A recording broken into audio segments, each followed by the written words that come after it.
All right, let's get right into it. Today we're going to break down a source that digs into a really controversial statement made recently by the head of NATO.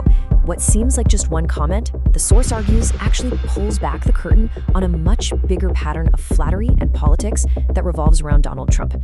Okay, let's dive in. So here's the game plan. We're going to start with that one claim from the NATO chief that kicked all of this off. Then we'll look at why the source thinks he said it in the first place. From there, we'll zoom out and connect the dots to what the source is calling a pattern of flattery. And finally, we'll unpack what the analysis says is the real cost of all this. Okay, so let's get to the heart of it. This whole thing started with one very specific statement. A statement that, according to the analysis we're looking at, was completely and totally baseless. So get this. The NATO chief claimed that this miracle of Trump's tariffs was so powerful that it actually forced India's Prime Minister Modi to call up Vladimir Putin about his plans for the war in Ukraine. And not only that, but that Russia actually shared those plans. I mean, on the surface, that sounds like a huge deal, right?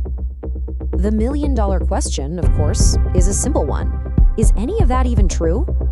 Well, according to the analysis we're digging into, the answer is a hard no. The source straight up calls the statement careless, unacceptable, and entirely baseless. It also points out that India itself had to step in and basically say that it expects an institution like NATO to speak with, a bit more responsibility. So, if the claim is false, the next logical question is, why on earth would the head of NATO even say it? The source argues that the answer isn't about the facts of the story, but it's all about the context of the interview where it was said. And the context here really is everything.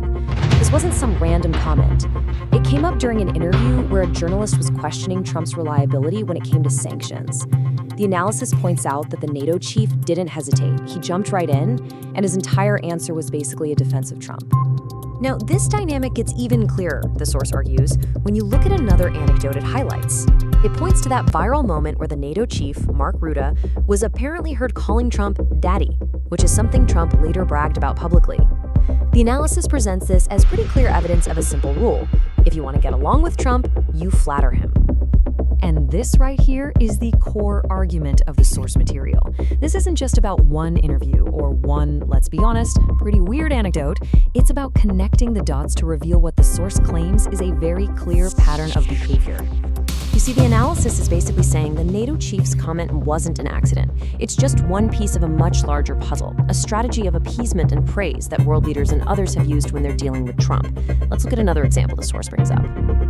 And this just perfectly illustrates the contradiction the source is talking about.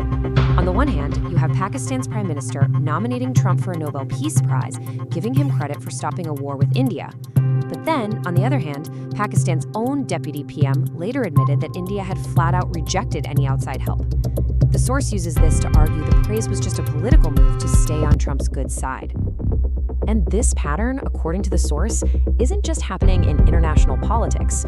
The analysis points to an example right here at home involving a pretty famous late-night comedian to show just how deep this dynamic goes. So, as the source tells it, the chain of events was pretty simple. Jimmy Kimmel makes a political joke on his show. The response? Trump allegedly tries to use his power to get the whole show suspended. Kimmel's reaction was to call the move what it was, an attempt to silence him, which he called anti-American. Now, the really important part is how the source interprets this whole incident. It's not just about a president not liking a comedian's jokes. It's presented as proof of a desire to just eliminate all criticism and project this image of absolute power, where even a single joke is seen as a threat that needs to be shut down immediately. So, what's the end result of all this?